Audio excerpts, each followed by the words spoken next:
Praise the lord. మన ప్రభువైన యేసుక్రీస్తు పరిశుద్ధమైనటువంటి నామములో ఈ ఉదయకాలపు కృపా వార్తను వింటున్నటువంటి మీ అందరికీ దేవుని పేరట వందనాలు చెల్లిస్తూ ఉన్నాను. అందరూ బాగున్నారా?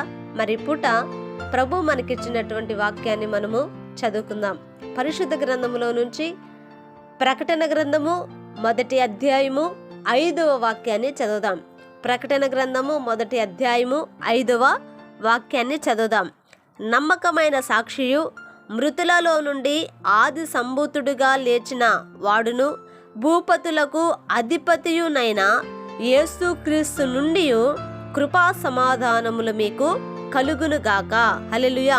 నా దేవుని బిడ్డలారా, ఇక్కడ మనం చదువుకున్నటువంటి ఈ లేఖన భాగములో రాయబడినటువంటి సంగతి ఏమిటంటే, యేసుక్రీస్తు నుండి మనకు కృపా సమాధానములు కలుగుచున్నవి. ఈ లోకములో మనకు కృప అనుగ్రహింపబడాలన్నా, ఈ లోకములో మనకు సమాధానము కలుగాలన్నా అది ఎక్కడి నుండి వస్తుంది అనంటే యేసుక్రీస్తు నుండియే మనకు అవి కలుగుతూ ఉన్నాయట. మరొక ప్రాంతము, మరొక చోట, మరొక వ్యక్తిలో ఇవి మనము పొందుకోలేం. ఎందుకు అనంటే ఈ సమాధానము అనేది, ఈ కృప అనబడుతున్నటువంటిది, ఈ రెండు కూడా ఒక్క యేసు నుండి మాత్రమే అనుగ్రహింపబడేవి. హల్లెలూయా. యేసుక్రీస్తు నుండియే మనకు అవి కలుగుతూ ఉన్నాయి. ఆలోచించండి నా దేవుని బిడ్డలారా, ఈ రోజున కుటుంబాలను మనం చూసినప్పుడు నరక కూపాలుగా మారి ఉన్నాయి. కుటుంబాలలో ఉన్నటువంటి వారి మధ్య సమాధానం లేదు, సంఘములో సమాధానం లేదు, సంఘములో కృప లేదు, కుటుంబంలో కృప లేదు, ఒక వ్యక్తి జీవితంలో కృప లేదు.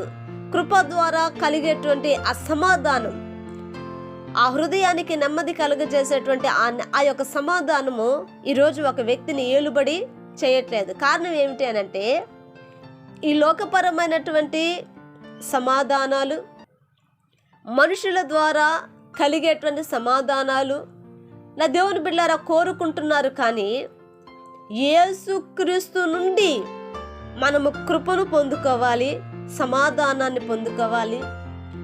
ఆయన ద్వారా మనం పొందుకున్నప్పుడు అవి మనకు శాశ్వతమైనవిగా ఉంటాయి అని నా దేవుని బిడ్డలారా, వీటి కొరకు వేగిరి పడుతున్నటువంటి వారు బహు కొద్ది మందిగా మనము చూస్తూ ఉన్నాం.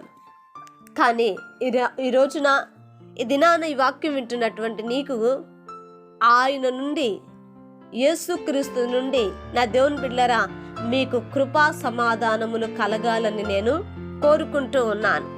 గమనించండి నా దేవుని బిడ్డలారా, అక్కడ వాక్యము తెలియపరిచినటువంటి సంగతి ఏంటంటే, నమ్మకమైన సాక్షి. ఆయన ఎటువంటి వాడు అనంటే నమ్మకమైన సాక్షి, నమ్మకమైనటువంటి వాడు. నా దేవుని బిడ్డలారా, మృతులలో నుండి ఆది సంభూతుడిగా లేచిన వాడు, మృతులలో నుండి ఆది సంభూతుడుగా లేచినటువంటి వాడు. అంతేకాదు కానీ భూపతులకు అధిపతి అయి ఉన్నటువంటి వాడు. హల్లెలూయా. నా దేవుని బిడ్డలారా గమనించండి, ఆయన నుండి కృప, ఆయన నుండి మనకు సమాధానము కలుగుతున్నాయి అంటే ఆయనకున్న ఆ యొక్క మహాత్మ్యము ఏమిటి అని అంటే, ఆయన భూపతులకు అధిపతి అయి ఉన్నాడు, నమ్మకమైన సాక్షి అయి ఉన్నాడు, మృతులలో నుండి ఆది సంభూతుడిగా లేచినటువంటి వాడిగా ఉన్నాడు. అందుకనే ఆయన ద్వారా తప్ప ఇంకా ఎవరి ద్వారా కూడా కృప సమాధానాలు కలుగటానికి వీలు లేదు.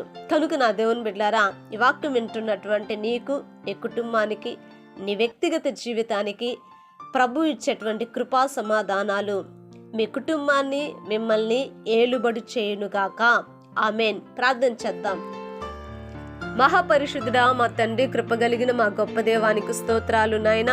ఇదిగో ఇంతవరకు నా ప్రభువా, మీరు మాట్లాడిన ప్రతి శ్రేష్టమైన వాక్కు కొరకై నీకు స్తోత్రాలు అయా. ఈ దినమున నా తండ్రి, ఇదిగో నీ ద్వారా నా ప్రభా కృపా సమాధానాలు కలుగునని నైనా మీరు ప్రకటించారు. కనుక అయాటి కృప, అటు సమాధానాలు మీరు మాకు అనుగ్రహించమని నైనా, అటు కృపలో నా తండ్రి మమ్మల్ని అందరినీ కూడా మీరు దాచమని యేసు నామమున అడిగి వేడుకుంటున్నాము తండ్రి. ఆమేన్. Praise the lord.